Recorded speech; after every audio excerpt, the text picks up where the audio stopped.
Guys, എനിക്കൊരു വലിയ നാശനഷ്ടം സംഭവിക്കാൻ പോവുകയാണ് ഗൈസ്. ഞാൻ എന്ത് ചെയ്യണം എന്ന് എനിക്കറിയത്തില്ല. ഇവിടെ ഒരു വില്ലൻ ഇരിപ്പുണ്ട്, ഞാൻ നിങ്ങളെ കാണിച്ചു തരാം. കണ്ടോ, കയറിയിരിക്കുന്ന സ്ഥലം കൂടി എവിടെയാണെന്ന് നോക്കണേ. എവിടെയാണ് ഇരിക്കുന്ന ഇരിപ്പുണ്ട്. അത് എവിടെ നിന്ന് വന്ന് കയറിയെന്ന് എനിക്ക് തന്നെ അറിയാൻ മേല. നിങ്ങൾ കണ്ടു കാണും. എന്താണെന്ന് നിങ്ങൾക്ക് മനസ്സിലായിട്ടുണ്ടെങ്കിൽ കമൻ്റ് ഇടാം. അത് കണ്ടോ, ഇരിക്കുന്ന ഇരിപ്പ് കണ്ടോ, കണ്ടോ?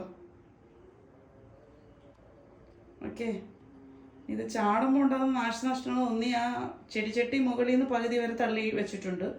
ഇനി എൻ്റെ ഗ്ലാസ് സ്റ്റാൻഡ് ഫുള്ള് തട്ടിയിട്ടാൽ മൊത്തം ഗ്ലാസും പൊട്ടും. ഒരു കൂച്ച ദേ അവിടെ മറിഞ്ഞ് കിടപ്പുണ്ട്, കണ്ടു കാണുമല്ലോ. വേണ്ട, അത് പകുതി മറിഞ്ഞ് കിടക്കുവാണ്. എൻ്റെ ഇടയ്ക്ക് ഇങ്ങനെ സുഖിച്ചിരിക്കുവാണ്. തട്ടി തട്ടി തട്ടി തട്ടിയിട്ട് ഇനി മാറുന്നില്ല. അത് പോട്ടെ എങ്ങോട്ടെങ്കിലും. ഇനി എൻ്റെ അടുത്ത്, അല്ലെങ്കിൽ അടുത്ത ആ ഗ്ലാസ് ബൗളുണ്ടല്ലോ, അതായിരിക്കും അടുത്ത് പൊട്ടിക്കാൻ തോന്നുന്നു.